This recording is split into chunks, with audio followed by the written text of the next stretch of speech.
Olá, pessoal, sejam todos muito bem-vindos para mais um episódio do nosso podcast UTI Informe em Ação. Para formar e pôr em ação fisioterapeutas e outros profissionais de excelência nas nossas UTIs, hoje a gente tem mais um episódio com mais um tema extremamente importante e de alta relevância na nossa prática clínica. Eu sou a Débora, fisioterapeuta intensivista, e você pode me encontrar no @movimenta_UTI. E sim, o Sancler não está aqui hoje. O Sancler não pôde participar hoje do nosso podcast, mas vou dizer que eu nem estou sentindo muita falta dele. Brincadeira, lógico que eu estou sentindo, mas hoje eu estou super bem acompanhada. Para falar desse tema super importante, eu trouxe duas pessoas com duas formações diferentes, que inclusive é diferente da minha, então acho que vai ser um papo extremamente enriquecedor, né? Com visões de profissionais diferentes, mas todo mundo olhando para o mesmo lado. Então, hoje eu estou aqui super bem acompanhada da Helena, que é psicóloga, e da Bianca, que é fonoaudióloga. Queria dar boas-vindas para vocês, meninas. Estou muito feliz que vocês estão aqui comigo. Eu queria falar desse tema já faz um tempo. O nosso tema de hoje, aliás, é comunicação alternativa, um direito de todos e um dever de todos. Eu queria falar desse tema faz muito tempo, e eu estava procurando alguém para falar comigo, e a hora que a Gabriela, então vamos agradecer aqui a Gabriela também pelo intermediário aqui da conversa, a hora que eu vi no Instagram dela o trabalho que vocês têm feito, e eu falei, Gabriela, será que elas conversam comigo? A Gabriela falou, conversa. Falei, nossa, melhor ainda, porque aí tem todos os profissionais envolvidos, né, nesse cuidado. Acho que não é uma atuação direta da fisioterapia, né? Mas, por outro lado, também não vejo como a gente atuar com o paciente se a gente não tiver esse cuidado, né, da comunicação alternativa. A gente vai explicar um pouquinho mais no episódio, então, o que é isso. Então, sejam muito bem-vindas. Eu queria dar um espaço aqui, Helena e Bianca, para vocês se apresentarem para o pessoal. Quer começar, Bianca, ou eu começo? Posso começar. Então, gente, boa noite. Mais uma vez gostaria de agradecer a Débora pelo convite. A gente fica muito honrado, né? Uma oportunidade muito boa para falar sobre comunicação alternativa. Como ela comentou, meu nome é Bianca, eu sou fonoaudióloga. E vou falar um pouquinho da minha trajetória, né, de formação. Então, eu fiz graduação em fonoaudiologia aqui na Unicamp, em Campinas, né? E depois partir para a parte de pós-graduação, com foco em residência multiprofissional em saúde, na área de urgência e trauma, né? E depois eu migrei para o meu mestrado, né? Eu fiz na área de gerontologia lá na UFSCar, e também tenho o título de especialização em fonoaudiologia hospitalar pelo Conselho de Fonoaudiologia, né? O Conselho Federal. Bom, seja bem-vinda, Bianca. Bom, pessoal, boa noite. Eu sou a Helena, eu sou psicóloga. Gostaria de agradecer de novo a Débora o convite, a Bianca e a parceria, né? É muito bacana poder compartilhar o que a gente trabalha, o que a gente vive com profissionais que também são interessados, que são engajados, né, em proporcionar sempre um cuidado mais humano e eficaz. Eu sou formada pela PUC Campinas e termino a faculdade, já ingresso na residência multiprofissional em urgência e trauma, sou especialista pela residência multiprofissional e atualmente trabalho em UTI. Né? O meu foco é o hospitalar, clínico também, e atualmente aí dentro do hospital com principal atuação dentro das UTIs. Vocês são da mesma turma ou não? Porque é a mesma residência, ou não? Eu fui conhecer a Bianca quando eu entrei no hospital. E aí a gente descobriu que ela era minha R+. Ela saiu e eu entrei. Legal. Que bacana. Mais um pouquinho quase com a mesma turma, né, Helena? Que legal. Bom, para dar esse start na nossa conversa, então, né, por coincidência ou não, né, a gente está com um paciente lá na UTI com Guillain-Barré. E aí é um paciente com déficit de força super importante e até para mímica facial, né? Ele tá entubado, ele estava entubado e agora ele foi tracostomizado, mas mesmo assim a comunicação dele ainda está muito difícil por conta da mímica facial, né? E aí eu queria começar perguntando para vocês, na visão até, né, da fonoaudióloga e da psicóloga, né, e até numa visão geral, como profissionais de saúde, qual que é a importância do paciente conseguir se comunicar? Né? Porque, assim, o que eu vejo no dia a dia é que às vezes a gente chega, esses pacientes, né, com comunicação mais restrita, entubados, tracostomizados, né? A gente tenta entender, né? Então, assim, o paciente tenta falar uma vez, a gente tá ali ainda com a maior paciência, né? Ai, não entendi, peraí, fala de novo. Aí o paciente tenta de novo, aí a gente. Não entendi, fala de novo. Até que a gente desiste, né? Às vezes a gente acaba desistindo. Às vezes, o que eu não sei o que é pior, sinceramente, a gente presume o que o paciente está falando, né? E aí, para acabar aquela situação ruim de não estar entendendo, é dor, é dor, então é dor, tá? Eu vou lá ver um remédio, né? E às vezes nem era isso que o paciente estava tentando falar. Mas a gente quer tanto acabar, né, com aquele momento que é ruim pra gente. E eu entendo, né? É ruim pra gente. Né? É ruim você estar ali e não conseguir se comunicar com o paciente, saber que ele quer alguma coisa, né? Mas assim, por outro lado, a gente deixar, né, e falar assim, não entendi, ou vou chamar alguém para ver se alguém entende e a pessoa também não vem, né? Fica ali sem a comunicação com o paciente, né? E aí eu queria que vocês começassem falando um pouco disso, assim, qual é a importância para os pacientes que estão ali conseguirem se comunicar de forma efetiva com a gente, para depois a gente poder falar um pouco, então, de como a gente pode fazer isso, né? Bom, eu costumo falar que a comunicação está no coração do ser humano, né? A gente se comunica o tempo todo. Nós somos seres sociais.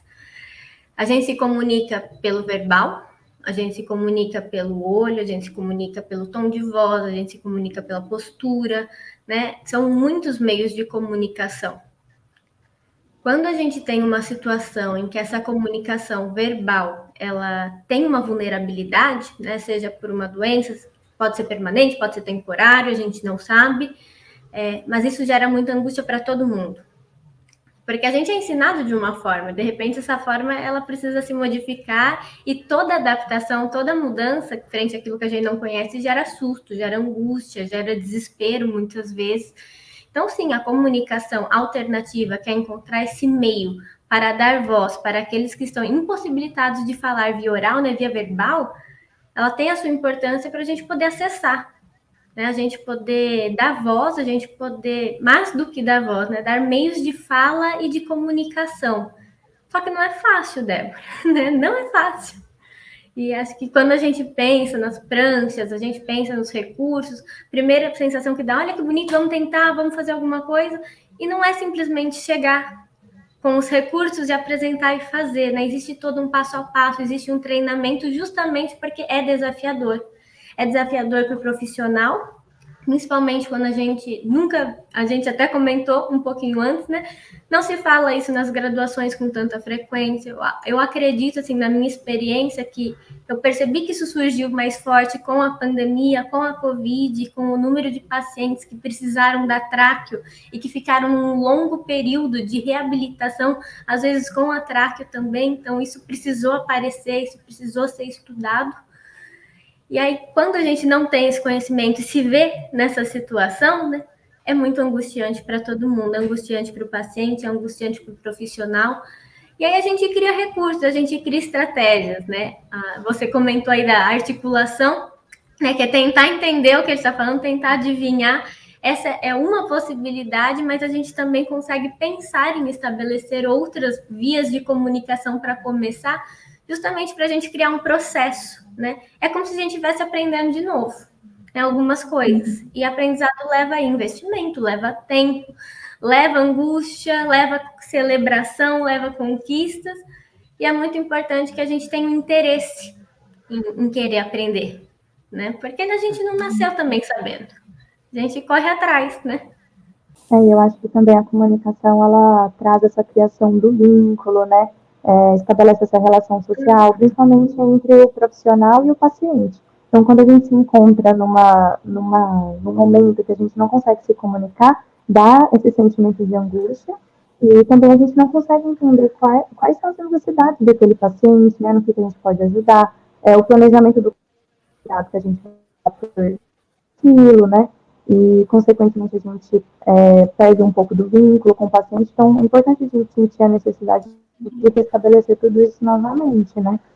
E eu acho que a comunicação, ela também está bem atrelada ao processo de segurança do paciente, o quanto esse paciente vai confiar na gente enquanto equipe, né? E também na satisfação que ele vai sentir no cuidado que a gente presta para ele, né? Então, uma comunicação é extremamente essencial, né, na área da saúde, independente do profissional que está fazendo assistência com aquele doente. Eu acho interessante, né, porque o que eu sinto, né, da minha experiência com esses pacientes, onde a comunicação é muito limitada, é que eles não se sentem cuidados, né?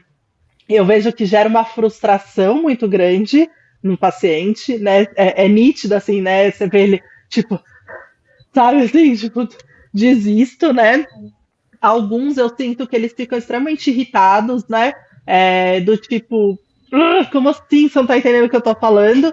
E eu acho que eles ficam com uma sensação, sim, de vocês não estão cuidando de mim de forma adequada, né? Porque é isso, a gente não consegue efetivamente entender a necessidade deles para traduzir aquilo no cuidado, né? Então, a percepção que eu tenho na minha prática clínica é isso, é que quando a gente não consegue estabelecer essa comunicação, eles não se sentem cuidados, né? Então, da parte deles, para mim, isso é o mais gritante, assim. Tanto que quando eu tenho esses pacientes, eu tento falar muitas vezes assim, olha, a gente tá aqui, a gente tá querendo cuidar do senhor, né? A gente tá tentando entender, a gente quer colocar a posição melhor, vamos de novo, né? Para reforçar, assim, que às vezes também a gente tem a limitação de entender, né? Por mais que a gente use estratégias que a gente vai falar depois, acaba que às vezes a gente fica limitado, mas pelo menos para passar, né, para eles isso de, olha, tá difícil, mas não é uma falta de vontade nossa, a gente vai tentar, a gente vai arrumar. Eu não sei o que vocês acham, mas é a principal sensação que eu tenho, assim, e fora o que a Bianca falou perfeitamente, né? Que pode impactar na segurança, né, desse paciente, né, em metas terapêuticas. A Helena estava falando que a gente não aprendeu na faculdade. Na verdade, na faculdade a gente aprende a coletar história com o paciente falando, né? Então o paciente tem que falar tudo, né? E a gente ainda acha que é o paciente que tem que falar tudo, não é a gente que tem que saber perguntar, né? E aí, quando a gente se depara com um paciente que não está falando, aí a gente se desorganiza completamente, né? Então tem todos esses aspectos que vocês comentaram muito importantes, né? E dentro da clínica, né, do que eu vejo, da minha experiência, e também de estudos, mostram do quanto estabelecer uma comunicação que ela é efetiva e afetiva, né, junto. Isso gera bem-estar, isso gera segurança emocional e segurança do paciente. Isso permite o envolvimento dele dentro do processo de cuidado dele, isso gera engajamento, isso gera autonomia. Então, é muito importante mesmo a gente lembrar que esse lado da comunicação, ele não é só o de dizer, mas é o conteúdo que ele tem a dizer, né? Dessa história, das dores, das angústias, dos desejos, das preocupações, porque a gente sabe que quando um paciente interna, né, ele não interna sozinho, né? Ele interna com quem ele é. Né, ele vai enfrentar aquele adoecimento e aquela hospitalização com aquilo que ele tem de vida, de bagagem, de história. E a gente só vai poder acessar isso de uma forma, né, através do vínculo, através de meios de preocupação, de compaixão, que quando você fala, né, Débora, a gente fala para ele, também estamos difíceis, mas a gente quer te ajudar, nós estamos aqui juntos. É de um exemplo que, na verdade, é um dos componentes fundamentais da comunicação, que é a compaixão. Né? Porque, sim, às vezes a gente vai se deparar com limites, né? A gente vai ter recursos que talvez naquele momento funcionem e no momento seguinte já não tenham tanto efeito, e a gente vai ser diariamente reavaliando, construindo junto com aquele paciente, mas a compaixão de poder dizer, a gente está preocupado e a gente quer te entender, peço desculpas quando a gente não te entende, na hora que a senhora quiser parar, a gente entende, a gente vai descansar e depois a gente volta. A compaixão faz parte disso. E se atentar, né, que é isso, é o que ele quer dizer, né, é a posição que ele quer ficar, né, porque às vezes a gente também, com esses pacientes, a gente, é aquilo que eu falei no começo, a gente tenta se comunicar, não consegue, e aí a gente acaba se reportando ali para o que a gente acha, né, então eu vou deixar o senhor nessa posição, porque me parece melhor ou porque eu acho que está melhor, né? E aí acaba que o cuidado fica falho também nesse momento, né? A importância de a gente poder dar, acho que autonomia, né? O hospital, muitas vezes, né? Aqui falando do contexto hospitalar, que é o contexto que nós três trabalhamos, mas também entendendo que comunicação alternativa não é restrito a esse meio, né? Mas também é restrito a outras áreas da saúde.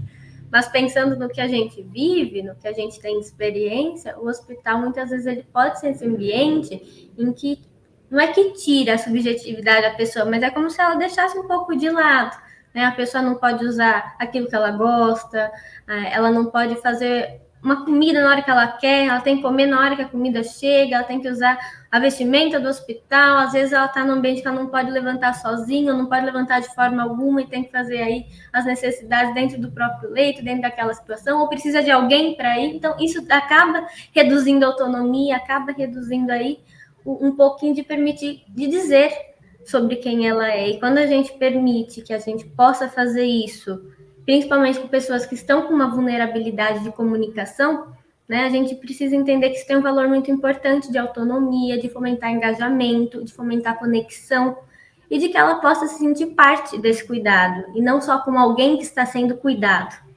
Né, que isso é importante, a confiança da equipe que cuida, né? Eu posso confiar nessa equipe, mas eu posso confiar nessa equipe por quê?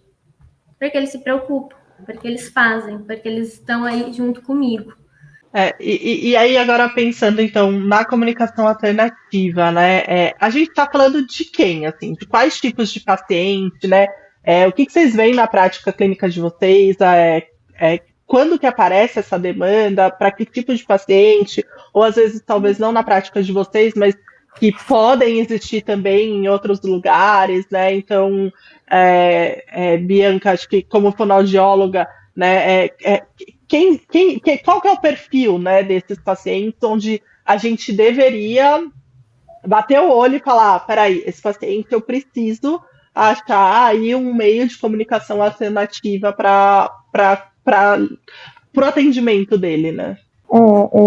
Na nossa prática, como é a área hospitalar, né, a gente identifica em pacientes tanto em quadros mais agudos ou até mesmo em quadros mais crônicos, em que a gente identifica barreiras na comunicação, e no caso da fono, a gente vai fazer toda uma avaliação e tentar gerar uma compensação nas dificuldades mais severas de fala que a gente encontra. Então, tanto em casos neurológicos, né, então pacientes com diagnóstico aí de AVC, né, TCE, pacientes com paralisia cerebral ou algum PO de neurocirurgia, né, dentre outros tantos exemplos neurológicos que a gente pode ter. E também no caso, né, do ambiente hospitalar, os pacientes que ficam entubados, né, ou que acabam evoluindo para traqueostomia, né, que gera uma alteração de comunicação também. E também alterações de linguagem ou de expressão mais grave, no sentido de também ter uma alteração sensorial, seja de visão ou audição, né, pacientes que a gente consiga implementar a comunicação alternativa também, não só para alteração verbal, mas também para o não verbal, né, igual a Helena comentou anteriormente, né. E deixa eu ver o que mais. Tem mais alguém, Helena, que você consegue pensar de tipo de paciente que a gente acaba usando aí no nosso dia a dia? Eu penso, igual você colocou, né, os quadros neurológicos, principalmente, os traqueostomizados, entubados, sequelas de doenças que ameaçam a vida e que pode ter uma repercussão nesse sentido, alterações motoras também, sensoriais, né, qualquer doença que, exato, que gere aí um impacto na maneira de se comunicar. Penso que se a gente for pensar em todos os diagnósticos, a gente faz uma lista grande, mas acho que assim, compilando em grupos, eu penso nesses também. Mas é engraçado, né? Porque assim, se alguém me perguntasse de baixo pronto, para mim, assim, de cara ia vir os pacientes que estão entubados, né? E que às vezes a gente pede para escrever, mas também tem uma fraqueza de membros superiores e ele não consegue escrever, né? Mas aí agora a Bianca falando, né, me lembrou os pacientes neurológicos, por exemplo, né, com AVC, com alguma sequela nessa parte específica, né, da linguagem, né, da comunicação, E aí vocês estavam falando, e a Helena falou, tem muitos. E aí eu fico pensando, gente, tem tanto exemplo. Agora, se a gente perguntasse para as pessoas, tem comunicação alternativa na sua UTI? Rápido, assim, ó, precisamos, pega, tem um protocolo, tem. Acho que, eu não sei se existe um estudo, para falar bem a verdade, vou até dar uma pesquisada para, se eu achar, eu ponho aqui nos comentários depois do nosso podcast. Não sei se vocês conhecem, mas eu imagino que isso não deva definitivamente ser uma realidade na maioria das UTIs e dos hospitais, né? O que vocês acham? Eu acho que, por exemplo, no local onde a gente trabalha atualmente, né, foi uma identificação de necessidade, né, mútua, assim, né, entre, né, a fono da instituição, junto com a psico e a TO, a gente identificou que tinha uma necessidade de implementar o uso, né. Nos outros hospitais que eu trabalhei, alguns não tinham mesmo, né, o uso das pranchas de comunicação alternativa, né, às vezes tinham, né, a gente usava às vezes mais escrita ou fazia alguma outra adaptação, mas a criação, uma padronização de uma prancha feita por profissionais em comum foi uma das primeiras experiências que eu tive, de verdade. A gente percebeu, né, que nós estávamos trabalhando com a comunicação, todo mundo, de alguma forma, e a gente padronizou aí uma ferramenta que não é a única, mas que também tem um norte, nos guia em vários sentidos. E eu lembro que na época da pandemia começaram a surgir grupos aqui que eu conhecia, grupos em São Paulo, Rio de Janeiro, que estavam aí levantando pessoas para estudar, para trocar junto, para construir materiais. E a nível de estudo, Débora, quando eu acabo fazendo algumas pesquisas, porque é um tema que eu gosto de estudar, e eu tenho um pouco mais de acesso de literatura que não é brasileira, né? Então, não acredito que fora estão tendo um pouco mais de literatura nesse sentido. Aqui no Brasil, eu acredito que as pessoas buscam, mas acho que não tem ainda muita sistematização de estudo, né? Não sei como que são protocolos nesse sentido em outros hospitais, mas eu acredito que é algo que o Brasil começou há pouco tempo a se engajar mais, a estudar mais e começar a aparecer mais. Eu até, lá na nossa UTI, né, a gente usa muito, assim, a gente tem esse cuidado, mas definitivamente não é padronizado, assim, é até interessante, porque, tem algum paciente, imprime, sabe, assim, imprime uma folha, aí uma vez faz de um jeito, aí outra vez faz de outro, sabe?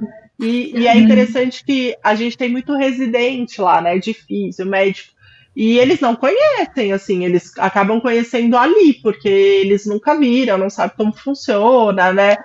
Então, é isso, eu acho que não é uma realidade na maioria dos lugares, né?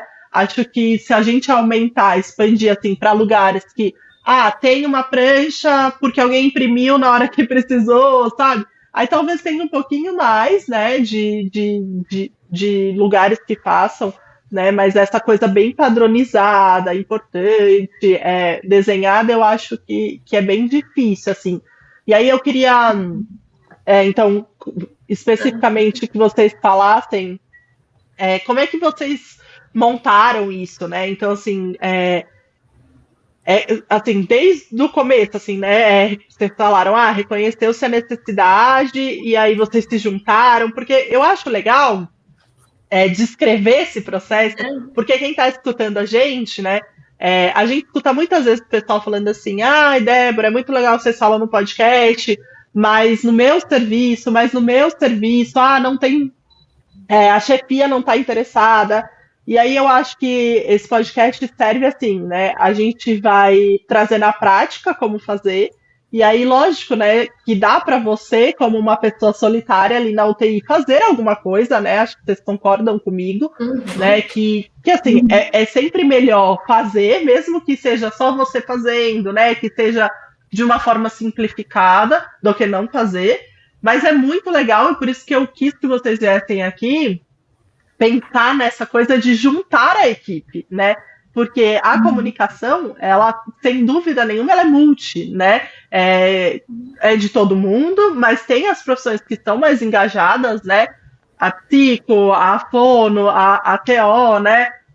E aí é muito legal de ver que vocês se juntaram como grupo para criar essa estratégia, né? E não sei se a gente pode chamar de protocolo, enfim. Então eu queria que vocês falassem um pouquinho assim de como foi o processo para quem está escutando e tiver essa vontade de começar, né? E depois a gente fala um pouco então do que tem, né? Do que dá para fazer, enfim. Uhum. Uma coisa que, né, para introduzir essa parte da conversa, mas também linkando com o que a gente estava falando, né, que ao mesmo tempo que a gente vê que é pouco falado, que muitas pessoas não têm esse contato, se a gente jogar assim na internet, a gente encontra muitas pranchas assim prontas, né, disponíveis para uso. Por exemplo, imagem do corpo, alfabeto, alguns pictogramas, mas ainda assim é algo que fala assim, tá, eu recebi esse material. E agora? Como é que eu ponho ele em prática? Como é que eu faço uso dele? Né? E nós lá no hospital já trabalhávamos aí com impressão, aí com alguns recursos, então alfabeto, corpo, com nível de dor, algumas imagens de pictogramas. Mas aí conversando, a gente falou assim, cara, vamos criar algo que nos norteie.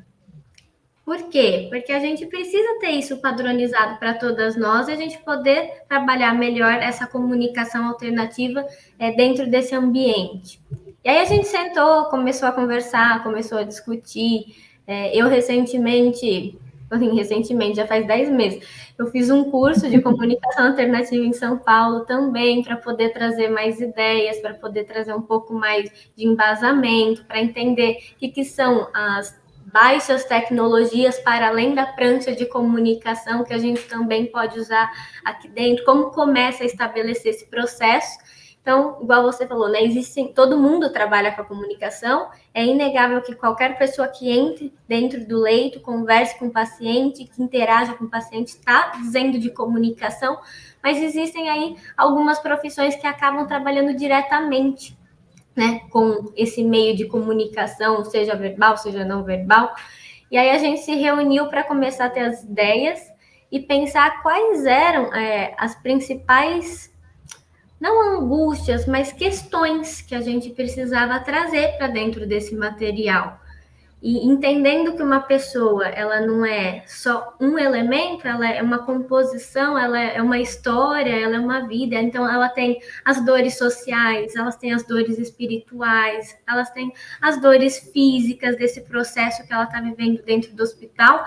A gente pensou, como é que a gente cria um material que a gente pode acessar tudo isso?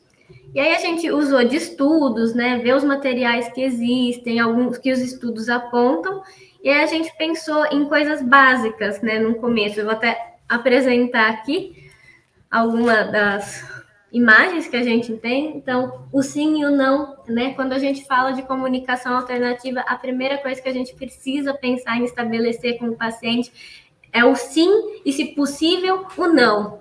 Né? Vai que ele só tenha um movimento de piscada. Então, essa piscada mais forte é o sim. Né? Vai que ele consegue, então, fazer um movimento de piscada e apertar a mão esquerda. Vamos combinar que o sim é apertar o olho e apertar a mão esquerda é um não. Né? A gente precisa pensar em como estabelecer esse primeiro contato, porque a gente não vai conseguir de cara frases elaboradas, né? Pedidos extensos. No primeiro momento, a gente vai precisar fechar as perguntas para direcionar da onde a gente está falando e do que ele quer falar. Né, que ele tem o nível de compreensão, né, responsividade, né? Exatamente. E eu acho interessante, né? E acho que essa é a primeira dica, digamos, básica, né, de quando a gente fala em comunicação alternativa, é isso, né? É você compactar um pouco, né? Os alunos é muito engraçado, assim, porque eles, como eles não, né, não sabem, não conhecem, eles vão falar com esses pacientes e, assim, as perguntas são muito abertas, sabe? O que o senhor está precisando, sabe? Eu falo, gente, vai ficar muito mais difícil assim, né? Ele já está fazendo um esforço danado para entender que pisca um olho, que aperta uma mão, e aí de repente você está perguntando uma coisa que tem uma resposta muito ampla, né? Então acho que a primeira coisa muito legal que vocês colocaram é isso, assim, né, vamos compactar essa pergunta, vamos direcionar, né, a pergunta, porque fica mais fácil para o paciente conseguir responder, fica mais fácil para a gente direcionar alguma coisa, né?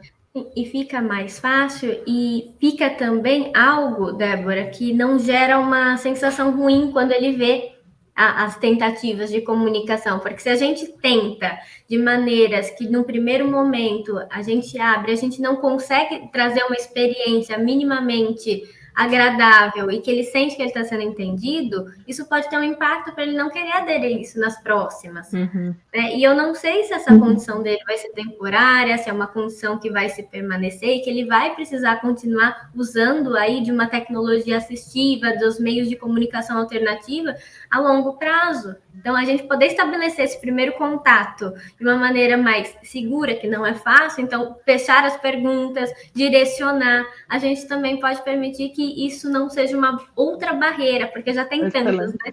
Já existem muitas barreiras, já existem muita necessidade complexa de comunicação. Então, às vezes, é até de poder explicar isso para ele. Né? Exatamente. Eu estava pensando agora até no tempo de resposta do paciente, né? Que às vezes a gente tem essa postura, não sei se é imediatista a melhor palavra, mas de precisar daquela responsabilidade o quanto antes, né? Que o paciente não fica aquele silêncio meio constrangedor, né? Então a gente tem às vezes, esse ritmo de faz uma pergunta, mal terminou ela, já está indo para a próxima, e o paciente que está numa condição de saúde mais, né? Deficitária, digamos assim, para ele precisa, né, ter um tempo, né, ter paciência, né, e isso acho que vem com a experiência também, né. E eu penso que até a gente poder introduzir, né, vamos supor, 2 cenários diferentes. A gente está com um paciente que já faz uso de comunicação alternativa, porque já vem com uma vulnerabilidade de fala, que já faz um uso. A importância de a gente entender com esse paciente, com a família, quais são as estratégias que ele já tem, para a gente adaptar isso para dentro do hospital, né? Agora, se é um paciente e é uma família que se vê primeira vez nesse cenário, por exemplo, pacientes que precisou de uma intubação e foi para uma tráqueo, nada daquilo é esperado, não era algo que estava dentro dos planos, a gente sabe que nunca está, mas que foi tudo muito inesperado e se vê nessa situação. Então, eu chego e falo, Bianca, meu nome é Helena, eu sou psicóloga, você está com a tráqueo, geralmente a gente já faz até uma introdução, mostra um pouquinho, vai trabalhando, então quando ele já tem mais essa consciência, isso é importante, o nível de consciência do paciente para poder estabelecer uma comunicação, isso é um desafio, principalmente nas UTIs, em que é muito comum ter oscilação do nível de consciência, do nível de cognição. É importante a gente entender, né, qual que é o momento daquele paciente para poder começar a fazer essa inserção, fazer esse treinamento. Mas aí poder dizer, Bianca, eu sei que é muito angustiante, eu não imagino como seja, mas eu estou entendendo que para você é muito difícil querer falar e a gente não conseguir entender tudo que você diz. Então, eu quero combinar com você um sim e um não, pelo menos, para a gente começar a entender aquilo que você quer nos dizer e a gente poder entender e adivinhar um pouquinho, né? A gente poder aí pensar em coisas que você queira nos dizer. Vamos combinar que o sim, se ele tem um movimento de cabeça, ou se não tem um movimento de cabeça, mas tem um aperto de mão, né? Se ele está com a visão comprometida, a gente vai pensar numa outra estratégia, se está com a audição comprometida, a gente vai pensar em outra estratégia, mas estabelecendo isso, até para eu poder dizer, Bianca, você está tentando me dizer alguma coisa relacionada ao seu tratamento? Não. Você está tentando me dizer alguma coisa relacionada à sua família? Sim. Tá. Você gostaria de notícias da sua família? Não. Você gostaria de saber que horas que a sua família chega? Sim. Então, a gente consegue direcionar um pouco mais, né? A gente vai acertar todos? Nem sempre. Mas quando a gente pensa nesse material aqui, no caso que a gente padronizou, a gente também englobou essas outras perguntas. Então, a gente tem aqui páginas, além do alfabeto, além da questão, vou até mostrar aqui, do alfabeto, para quando a pessoa tem a capacidade de tentar soletrar aqui com a gente, ela tem essa habilidade. Questão de corpo, quando ela quer sinalizar aonde está o incômodo, mas ela também poder nos dizer desconfortos físicos, ela poder nos dizer quem que ela gostaria que chamasse, né? Aqui tem uma lista de profissionais que atuam dentro do nosso setor. Existem aí outros desconfortos físicos no sentido de sede, fome, calor, frio, quero meu óculos, quero meu aparelho auditivo. Outras questões, né, de perguntas, que dia é hoje, que horas que a minha família chega, quando que eu vou sair daqui, que é uma pergunta que eles fazem, né? Eles querem saber, e isso é importante para poder se inteirar. Não posso dizer quando vai sair daqui, mas estamos nesse momento do tratamento e você está nos ajudando bastante, você está participando bastante. Tem as partes emocionais, se a pessoa está com medo, se está angustiado, se está bem, se quer um aperto de mão, se quer a família junto, notícias da família, então uma prancha para falar, quero fotos, né? Quero notícias, quero fulano de tal. Então a gente pensou em trazer um material padronizado, né? Que a gente já fazia, trabalha com isso, mas que a gente juntou num material que englobe muitos aspectos que aquela pessoa pode nos trazer, né? Contemplando aí um ser que é biopsicossocial. Então, a ideia foi trazer um material assim, né, Bianca, quando a gente começou a conversar, unificando aquilo que a gente já faz e padronizando. E com questões norteadoras mais generalistas. É lógico que se tiver um paciente que tiver necessidades mais específicas, né, que a gente identificar, no caso, né, tanto no ambiente hospitalar quanto, às vezes, na parte mais domiciliar ou ambulatorial, né, é lógico que essas pranchas podem ser personalizadas, digamos assim, de acordo com a necessidade do doente e levando em consideração a individualidade do cuidado também. Mas num contexto hospitalar, eu acho que a gente conseguiu contemplar bem, né, todas as questões que a gente tinha necessidade. E a Helena falando, né, me veio muito na cabeça o quanto, às vezes, dá a impressão de que parece que é uma coisa muito simplista e prática, né, você vai lá, aplica, mas nem sempre, né, é um processo, né, é dificultoso, querendo ou não, é dificultoso, às vezes, para quem está aplicando, ou até mesmo para o próprio paciente, né, é uma fase de adaptação. Às vezes tem pacientes que também não se adaptam com esse recurso, que a gente tem que ir buscando outras formas, né? Então, isso vai muito do dia a dia, de como o paciente está naquele momento, o tipo de abordagem que a gente tem, né? A receptividade que a gente tem também com o paciente, o vínculo que a gente cria. Mas a gente vê bons resultados na prática, né, Helena? A gente sente que tem um ganho bem bacana.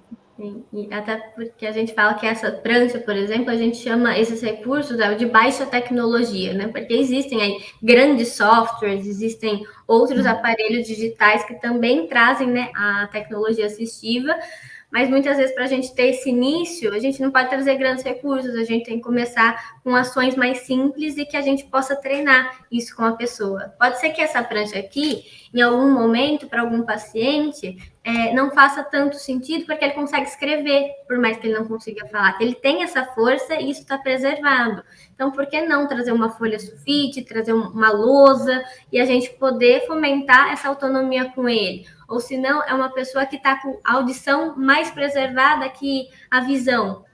Talvez algumas imagens ele não consiga distinguir tão bem, mas a gente pode fazer uma varredura auditiva, né? Então, a gente fala a letra do alfabeto, a gente aponta a letra do alfabeto e pede para ele dizer uma palavra que começa com aquela letra, e caso ele esteja tentando dizer alguma coisa, vai falando o alfabeto até sinalizar qual é a letra que começa a palavra que ele está dizendo, porque a gente consegue entender um pouco mais o que ele está querendo nos dizer, né? A gente consegue ter um pouco mais de estrutura, assim, para poder tá fazendo aí essa compreensão junto com ele. Então, a gente vai adaptando os recursos, né? Essa prancha, ela dá um norte para a gente, mas pode ser que a gente precise modificar, que isso sirva num momento e num outro recurso pode ser mais positivo. A gente teve um paciente que o alfabeto, a gente imprimiu, ele era da área de TI, na área tecnológica, a gente percebeu que o alfabeto do teclado era mais fácil para ele procurar a letra do que um alfabeto normal. Então, a gente fez a troca, a gente fez a adaptação. E a gente vai criando aí esses recursos, essas ideias. É porque é muito complexo, né? Se você parar para pensar, você deu esse exemplo, mas eu estava pensando, né? A gente tem, às vezes, paciente que está entubado, a gente pensa, dá para ele escrever. Mas e se ele não sabe escrever? A gente tem paciente que não sabe escrever, né? Ou às vezes a escolaridade, às vezes a própria patologia, né? Às vezes é um AVC, que assim, tudo bem, preservou o motor para ele escrever. Eu tinha um paciente desse, ele conseguia pôr as letras, mas ele não juntava, não fazia sentido a escrita dele ali, né? Então, mas eu acho que uma coisa super importante que vocês estão falando é isso, é procurar, né?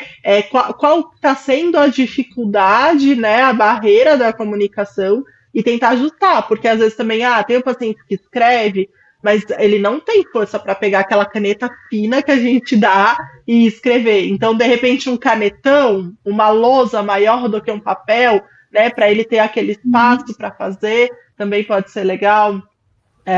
A prancha, né? Eu acho que a prancha é impressionante, né? Porque a Helena falou, é baixo custo, e é muito baixo custo, né, Helena? E assim, tecnologia, que a gente chama. Uma tecnologia de baixo custo, e assim, qual a dificuldade de ter uma por UTI, né? Não tem, né, dificuldade. Mas, por outro lado, eu acho que entra um pouco. Bom, então, só para fechar a ideia da prancha, que eu esqueci que eu queria comentar. Então, acho que a ideia, veja se eu estou errado ou se vocês querem complementar. Vocês, basicamente, assim, meio que colocaram. Mapearam, acho que talvez seja uma palavra boa, mapearam as principais necessidades, questões que vêm nesses pacientes para tentar transpor isso de algum jeito na comunicação da prancha. Então, talvez esse seja um jeito legal de pensar em como montar uma prancha. Como se fossem grupamentos, né? Eu lembro da gente pensar muito em pegar a parte de sentimentos, né? E aí montar dentro de sentimentos o que a gente visualiza mais no dia a dia, que os pacientes trazem verbalmente para a gente, o que a gente sente que às vezes eles têm necessidade de expressar, a parte de contextualização da própria equipe, né, os profissionais que eles gostam de solicitar, ou que gostariam de solicitar, a parte da família. Então a gente foi meio que fazendo agrupamentos e inserindo os pictogramas, né, as imagens dentro disso, né, dentro de uma pesquisa, né, que foi feita previamente ou nos baseando até em outros arquivos, né, na internet que a gente foi achando, né, e nos inspirando, digamos assim. Né?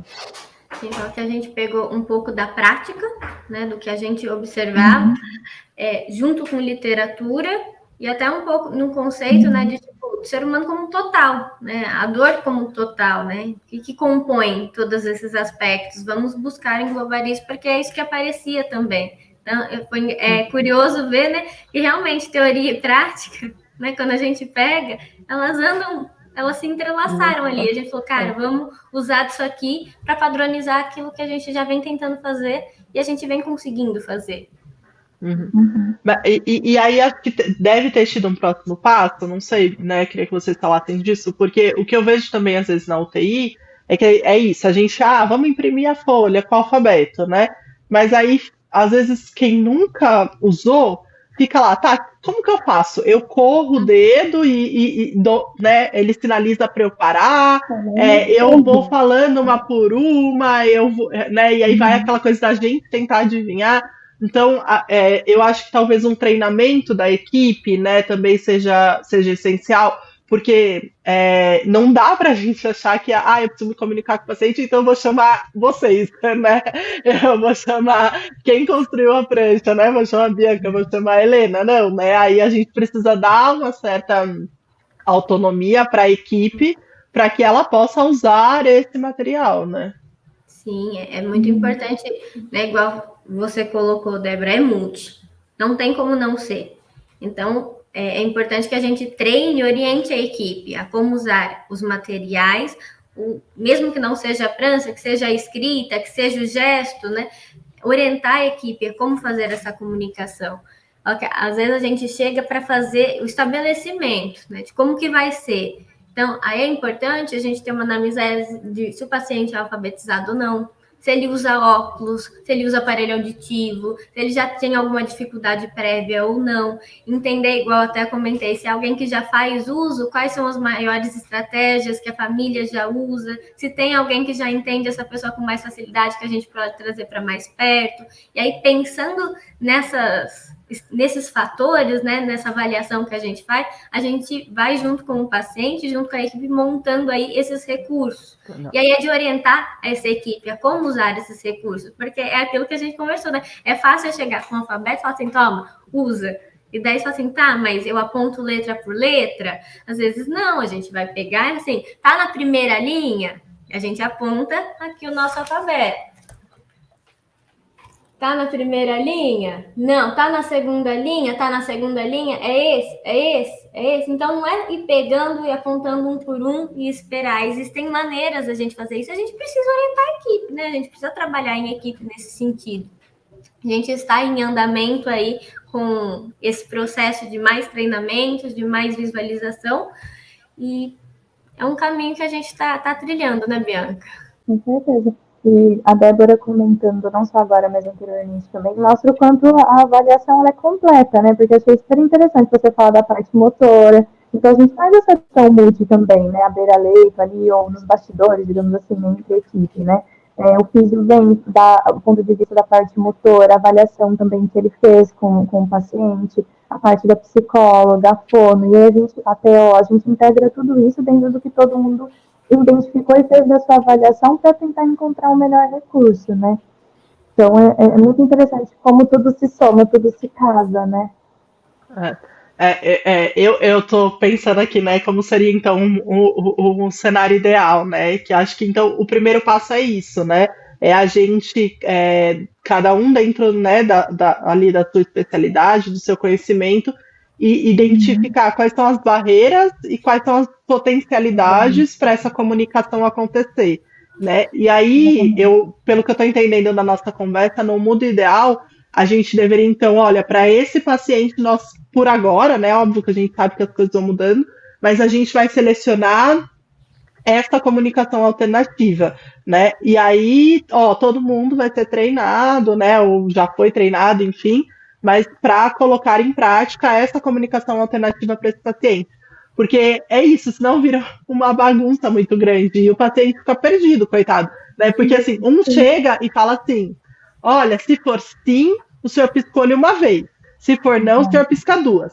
Aí daqui meia hora vai a enfermeira. Olha, se for sim, o senhor pisca duas. Se for não, o senhor pisca uma. Mas é diferente do que o outro tinha pedido lá atrás, né? E aí o paciente fica, né? Ou às vezes eu já presenciei assim de tentando comunicar com o paciente, às vezes a enfermeira, e aí eu chego e falo, gente, ele escreve, né?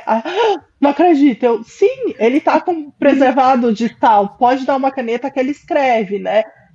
E aí ficou lá um tempão gastando isso. Então, eu não sei se vocês, o que vocês acham, mas assim, se eu pudesse resumir essa nossa conversa, eu acho que iria muito para esse lado, assim, de cada um da equipe conseguir reconhecer o que é barreira, o que é potencialidade, juntar isso numa avaliação, né? Como vocês duas brilhantemente falaram, a gente avalia para entender qual é o melhor meio de comunicação alternativa para esse paciente, e a partir daí a gente tem isso talvez já estruturado na nossa UTI, as pessoas estão treinadas para usar aquilo de forma adequada com o paciente, né?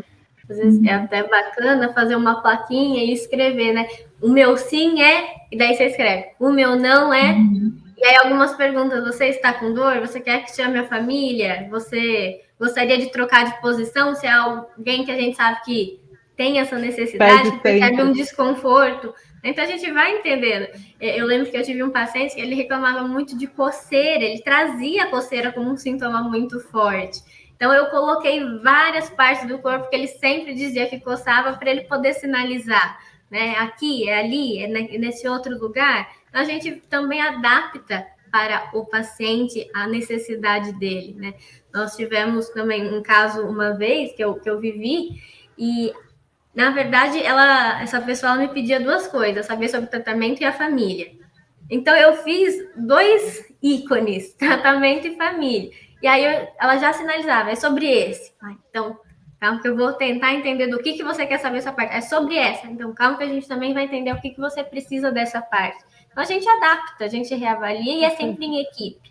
A gente discute, troca, sinaliza e vamos seguindo junto. Me traz muita ideia do que a gente discute dentro da FISI hoje, né, de programas de reabilitação, né?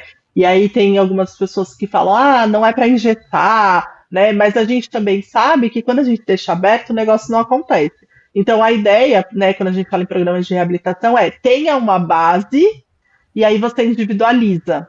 Então, acho que é bem essa ideia, né, Helena e Bianca? De repente, tem ali uma prancha que é base para todo mundo, né? Igual você mostrou, com várias coisas que são comuns. E aí, a partir do momento que você vai conhecendo aquele paciente, que a família vai te dando mais informações, que você entende, ele tem muita coceira, é um paciente que se incomoda muito com a posição sempre, você pode ir individualizando aquela prancha, né? E trazendo um cuidado mais centrado mesmo, né? Uhum. A ideia é essa.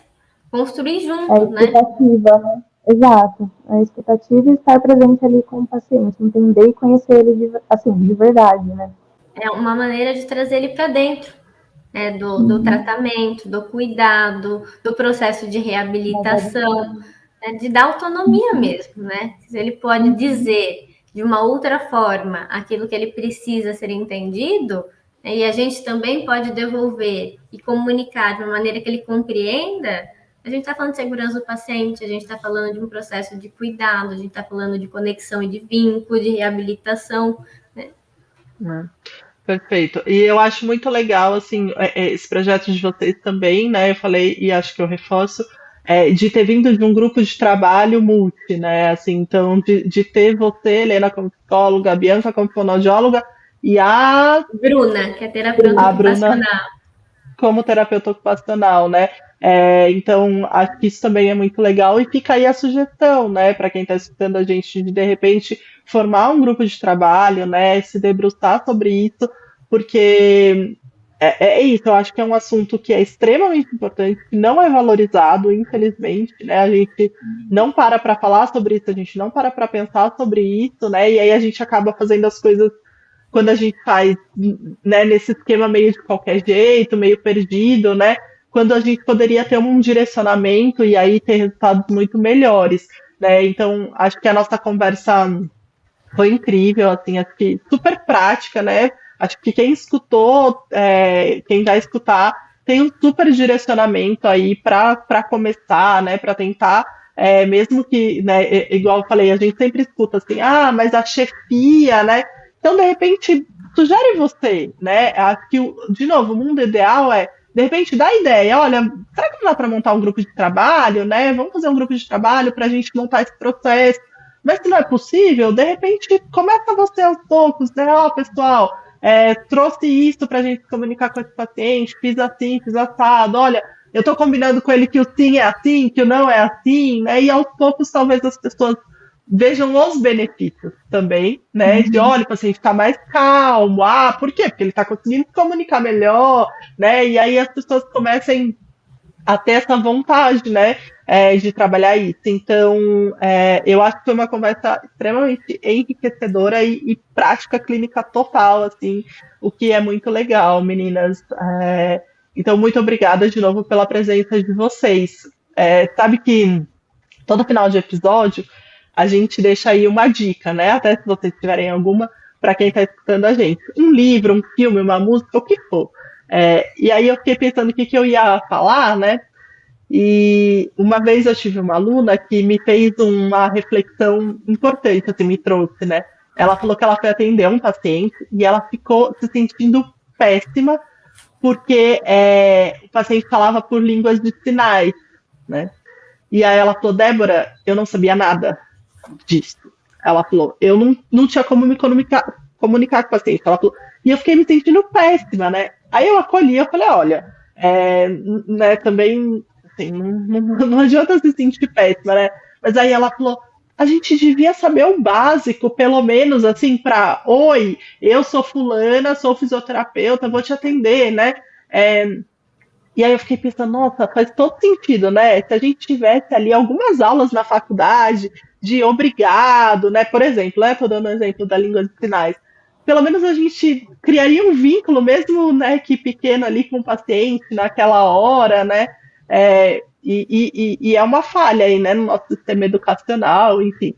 Então eu fiquei pensando que eu acho que seria tão interessante, né, se todo mundo tivesse essa curiosidade, de repente jogar no YouTube, né, e descobrir, como que eu falo obrigado, né, por exemplo, através da língua de sinais, né, como que eu falo oi, tudo bem, minimamente para conseguir algum contato, né. Então acho que fica essa minha dica de hoje, essa. Procurem no YouTube vídeos, né, quem sabe a gente aprender uma outra palavra para o dia que a gente precisar possa fazer a diferença na vida das pessoas, né.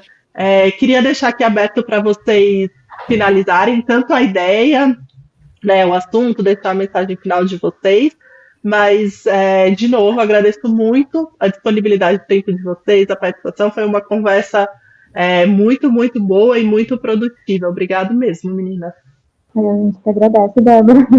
Eu acho que comunicação é um direito e acessibilidade. Então, se eu puder dar alguma dica, é ir atrás, estudar, fazer algum curso, aprofundar mesmo, né? Se é algo que, enquanto profissional, te instiga e te motiva e você quer levar o melhor para o seu paciente, né, na sua assistência, acho que é a melhor dica que a gente pode dar, né? E agradecer muito pela oportunidade, achei muito gostoso, passou assim voando a hora, né? E precisando de alguma coisa, a gente está à disposição. Muito obrigada mesmo, Débora. Também finalizando aqui, então, acho que se eu puder dar uma dica também de prática, estabeleçam um sim e não, tenham uma imagem de corpo, um alfabeto, esses são recursos básicos que a gente pode começar, mas principalmente o estudo, né? Eu lembro que, para mim, as primeiras experiências que eu tive foram muito parecidas com a da sua aluna, de angústia. Eu preciso saber o mínimo. Mas se ninguém me ensinou o mínimo, como é que eu vou aprender? Então, a nossa responsabilidade, e não culpa, é de ir atrás. E aí me vem uma frase do curso que eu fiz no começo do ano, em que foi citada a doutora Ana Cláudia Quintana Arantes. Eu não sei se ela citou algum outro profissional da saúde, mas foi de quem eu escutei, que é: a qualidade do que se aprende é atrelada ao que os olhos viram e que fizeram você decidir aprender. Então, se a gente pode ir atrás e a gente tem recursos para ir atrás, é um direito do paciente, é uma responsabilidade que a gente tem para tornar esse cuidado mais efetivo de verdade, um cuidado que de fato cuida. E eu sei que quem entra para a área da saúde é com esse desejo. Não é fácil, é desafiador, mas é possível e é gratificante. Então, agradeço aí a oportunidade para falar de um assunto que a gente adora, é um assunto que a gente quer fazer crescer, né, que a gente pode ampliar. Então, agradeço muito quem estiver assistindo, quem estiver aí com a gente. Eu também fico à disposição, Débora, fico à disposição de quem quiser me procurar. E seguimos juntos, né? Vamos construindo juntos. É isso aí. Obrigada, meninas. Obrigada para quem tem nos acompanhado, né? Acho que aproveita lá para seguir a gente no canal do YouTube e encaminhar esse episódio, seja pelo YouTube, pelo Spotify, para mais gente, para que realmente a gente cresça nesse assunto, como a Helena falou. Então, obrigada e até o próximo episódio, pessoal. Tchau, tchau.